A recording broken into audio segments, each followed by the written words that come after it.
Hello, good afternoon, and thank you very much for inviting me. I'm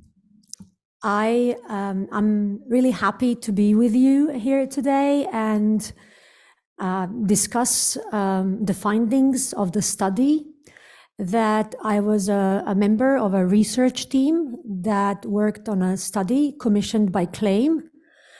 The study focuses on data collection, data evaluation, and coordination. And I will briefly present the results of this study. You will be receiving the full study, and you will be able to see in details what this entails. But I will briefly present to you what I believe is important for this forum today in terms of the findings. I'm also happy to be here at this particular, so to say, spot on the agenda after Michaela, because I used to work for the OSCE, as you heard, as advisor on combating intolerance against Muslims. And I worked a lot with the coordinator on anti-Muslim hatred on behalf of the European Union or Commission that she mentioned. So I spent 5 years at this quite high level in terms of the umbrella level of the international level, let's say Europe-wide. So I understand a bit more how things are happening there. Before that, I was a civil society activist, so that's closest to my heart, to be honest. And currently I'm working in between all these stakeholders, trying to pull these all things together and try to come up with something better for all of us. So I'll be happy to answer any of your questions around the data that I present, or any other question that you might have. So we had an agreement before that I will stand there with a microphone, so I will try that.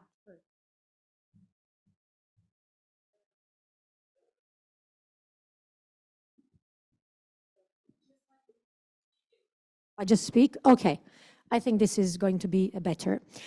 So a study commissioned by CLAIM was done by a research team with 3 members, Linda Hiocchi, Dr. Sanja Bilic, and myself.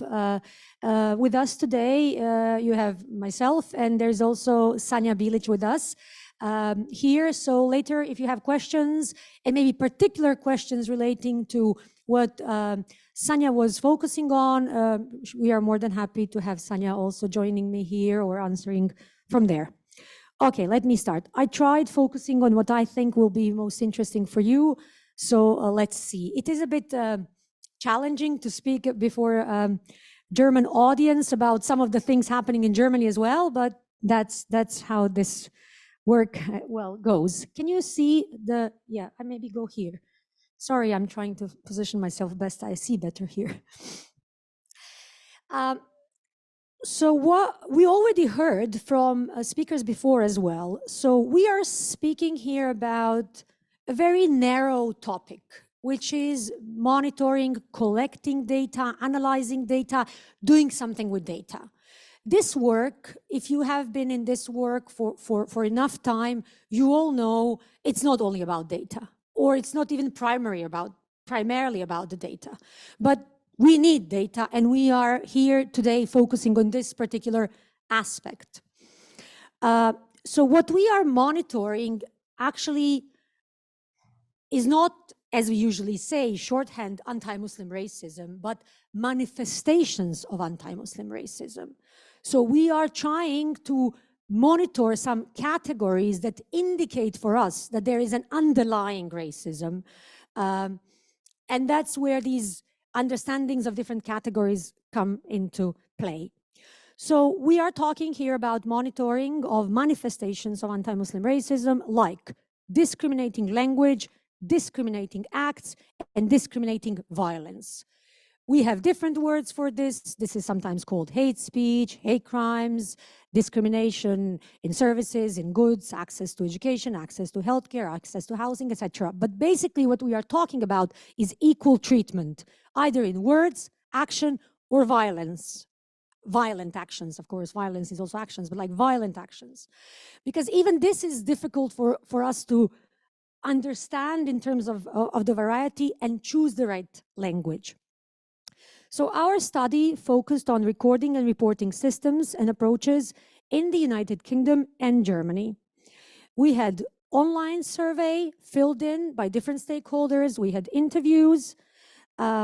We had 12 stakeholders involved from Germany, 3 from UK in terms of institutions and organizations. We then talked to different individual experts, academics, and public officers.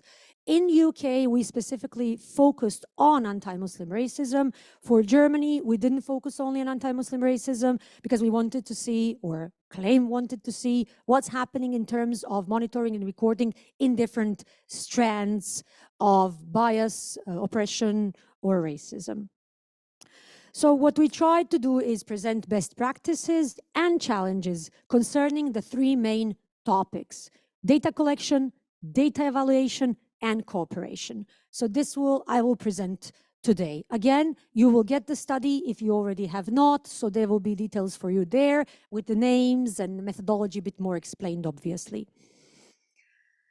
So first, like a little bit of background, what I would like to say, in my previous work as well, and with this study as well, what we do see is that there is, in every country, in this case, UK and Germany, a particular historically bound legislation that comes out of somewhere.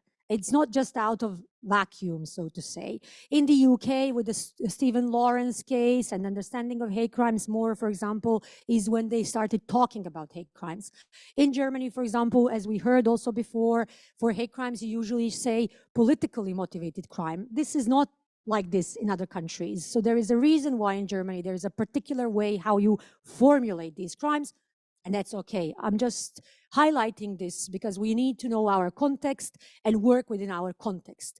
It's very dangerous to just copy, in my opinion, and paste solutions from different regions, countries, even republics or federal units, because it just doesn't work like that, always.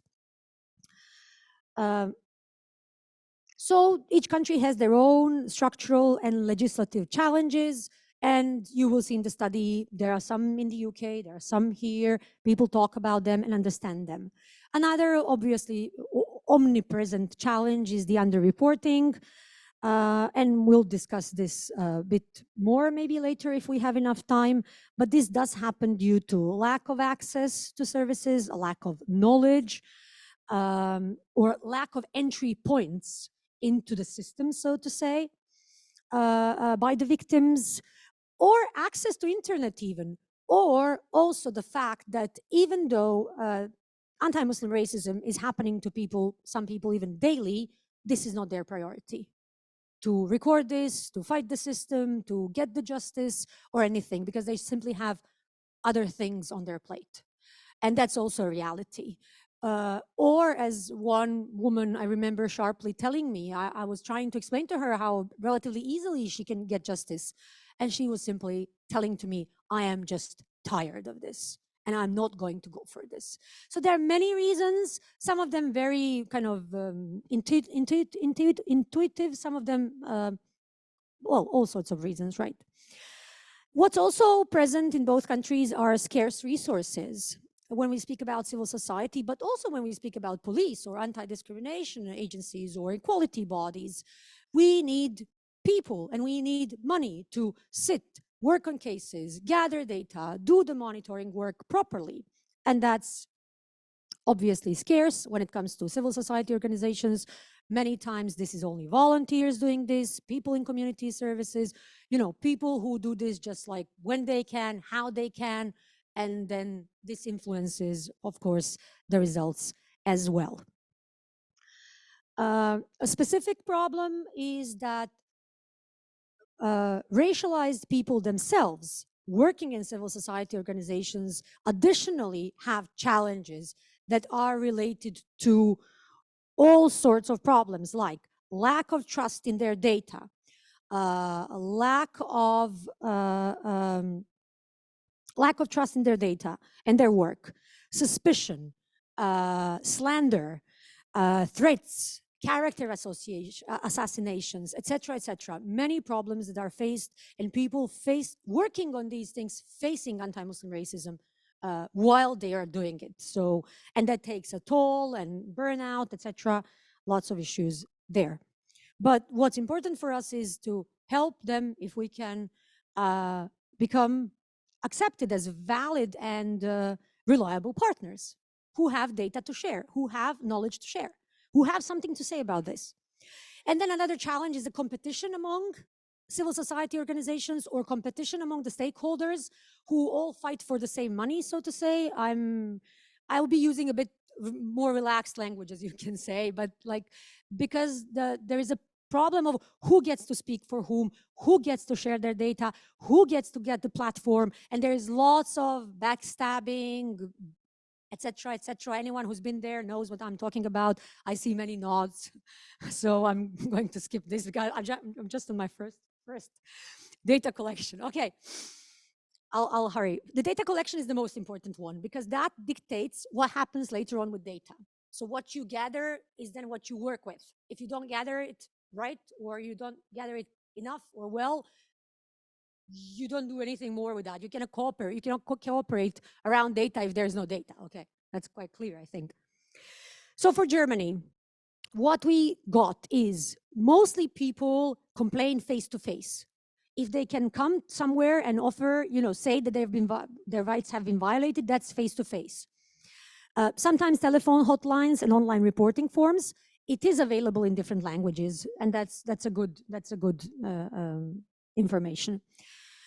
German CSOs surveying most frequently hate incidents, hate crimes, hate speech, bit less discrimination. Also, because of different reasons, we can also discuss them, why discrimination is generally less monitored, at least when it comes to data collection.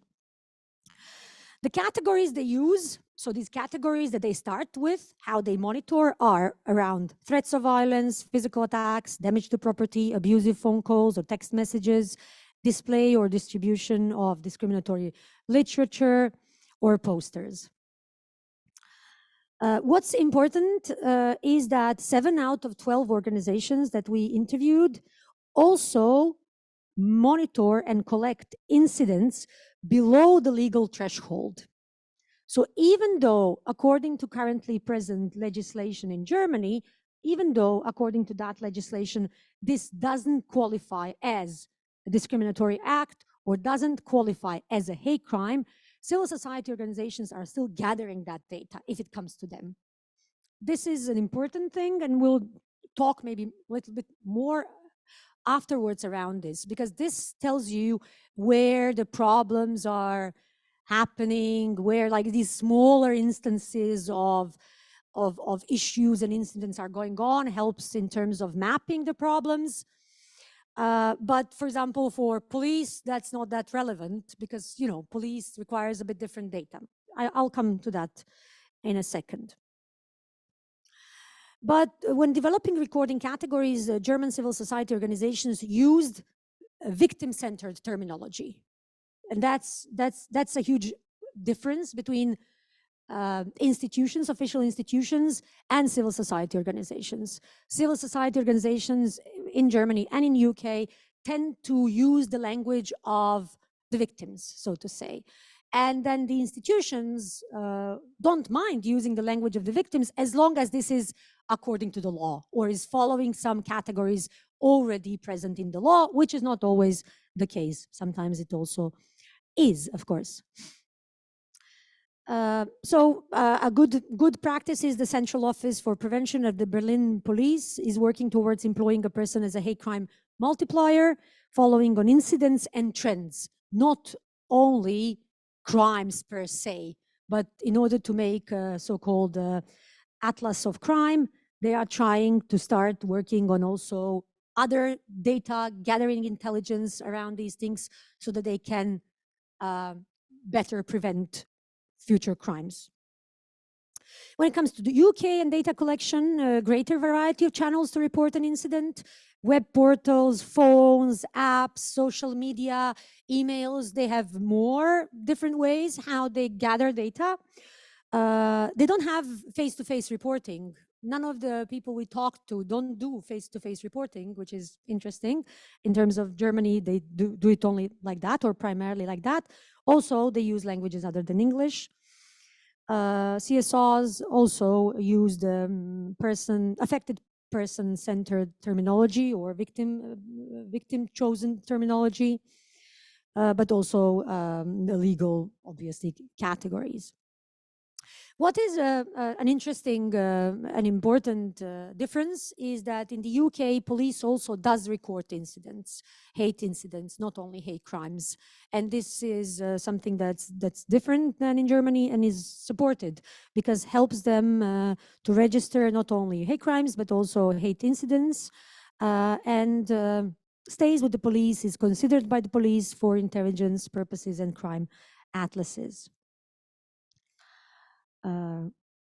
The police in the UK also have a full portal, True Vision portal, that is national web portal run by the police, offering information around hate crimes and gathering complaints and coming closer to victims themselves.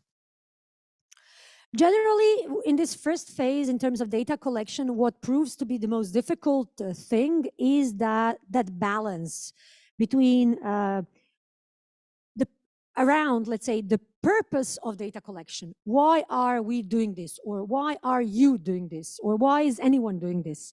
So is it for statistical purposes only for an organization, for example? If that's not going to go anywhere, then you can have your own categories. You can, come up with whatever is best for you. But if the purpose of gathering the data is to share them with someone, then it should be in some way comparable to someone else, right? Either other CSOs you're working with or government institutions. So there is always this balance to be to think about. So why the data is collected for counseling, for further assistance to those affected, or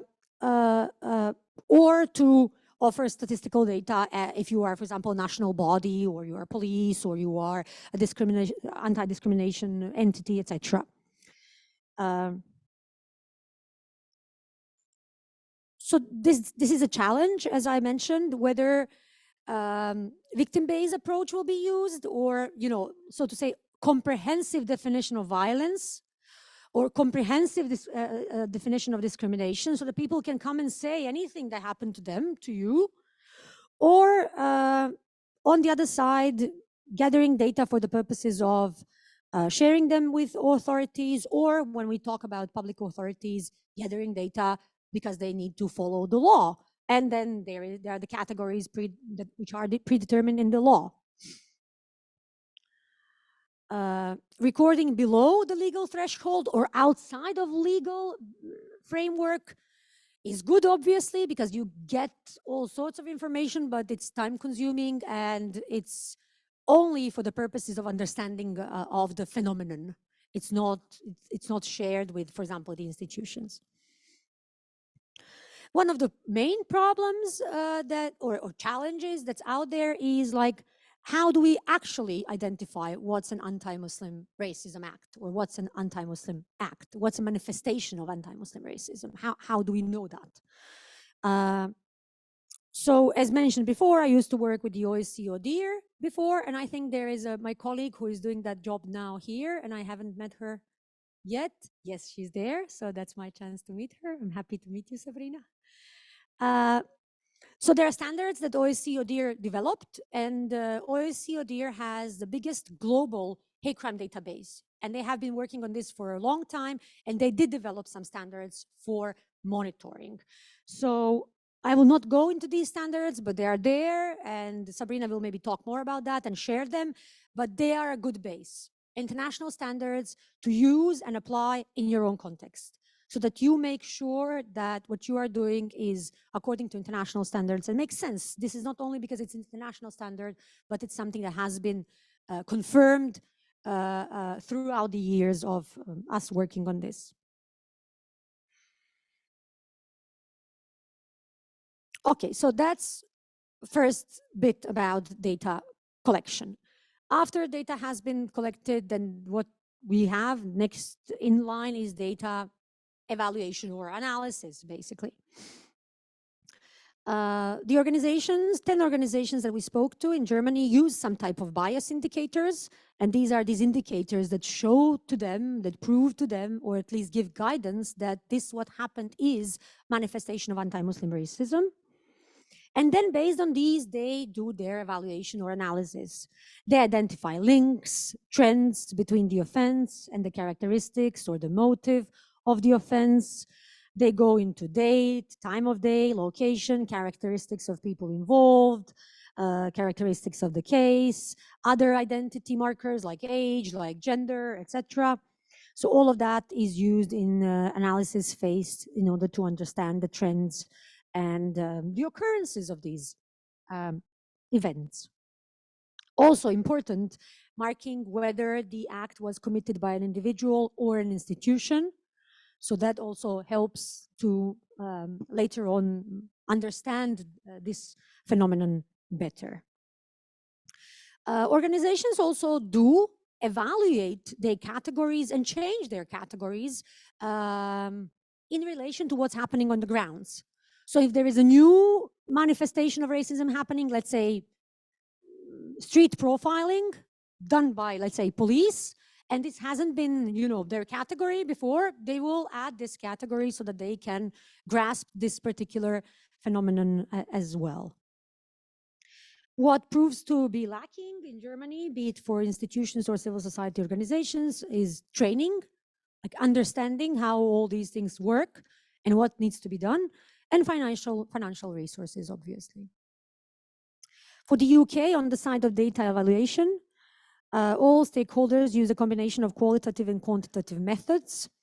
For example, MEND conducts telephone interviews and completes a triage with the persons concerned via telephone call and makes a case file. Or True Vision, that's a police website, uses comprehensive analysis of crime trends, but more tailored to police forces and their needs. All of these stakeholders that I'm mentioning here when it comes to the UK have paid staff working on monitoring, documenting, and analyzing the incidents. And both the civil society organizations and police in this case do collect data on incidents that fall below the threshold for criminal liability. So they will record incidents that will not be prosecuted, so to say, that are not within the framework of the definitions within the law. Third part, last part of our study was on cooperation. We focused on cooperation in relation to data exchange. So because cooperation obviously can be in many fields when we talk about racism, but since this is all about data monitoring, human rights monitoring, we focused on cooperation in terms of data exchange.